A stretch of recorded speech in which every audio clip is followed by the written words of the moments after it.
পিচ্চি বউ ৭ নং পর্ব কবে আসবে বা কিভাবে আসবে জানতে হলে ভিডিওটা শেষ পর্যন্ত দেখবেন। তো হ্যালো ভিউয়ার্স, আসসালামু আলাইকুম। তোমরা সবাই কেমন আছো? আশা করি সবাই ভালো আছো। তো ৬ নং পর্ব নিয়ে কিছু আলাপ আলোচনা আছে। তাহলে কি নিতুর সত্যি সত্যি আরিফের সঙ্গে বিয়ে হবে নাকি আশিক বিয়েটা আটকাবে? তো এখন আমি বলে দেই যে আরিফের আর নিতুর বিয়ে হবে না, আশিক ওকে আটকাবে, কারণ ওর পুরানো স্মৃতি ওর মনে পড়ে গেছে। রূপা কিন্তু ওর টাকা দেখে ওর প্রেমে পড়েছে আশিকের।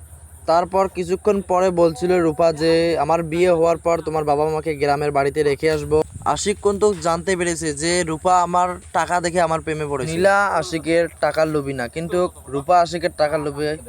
কিন্তু আশিকের বাবা আশিককে বহুত বোঝার চেষ্টা করেছে, কিন্তু আশিক একটা কথাও শোনেনি তার বাবা। আরিফ নীলাকে নিয়ে গিয়েছিল বাজারে বিয়ার শপিং করার জন্য।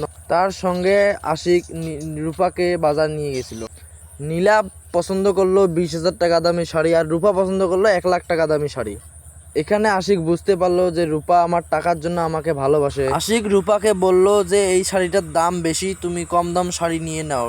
আর রূপা বলল না, আমাকে এই শাড়িটাই লাগবে। তো এখন আমি বলে দেই কবে আসবে পিচ্চি বউ ৭ নং পর্ব।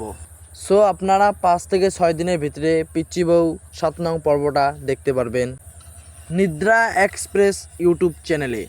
ওই চ্যানেলটা সাবস্ক্রাইব করবেন, সাথে সাথে আমার চ্যানেলটা সাবস্ক্রাইব করে নেবেন। তার ভিডিওর কিছু আপডেট আমি দিয়ে থাকবো আপনাকে, এবং অন্য অন্য নাটকের আপডেট জানতে হলে আমার চ্যানেলটা সাবস্ক্রাইব করে নেবেন।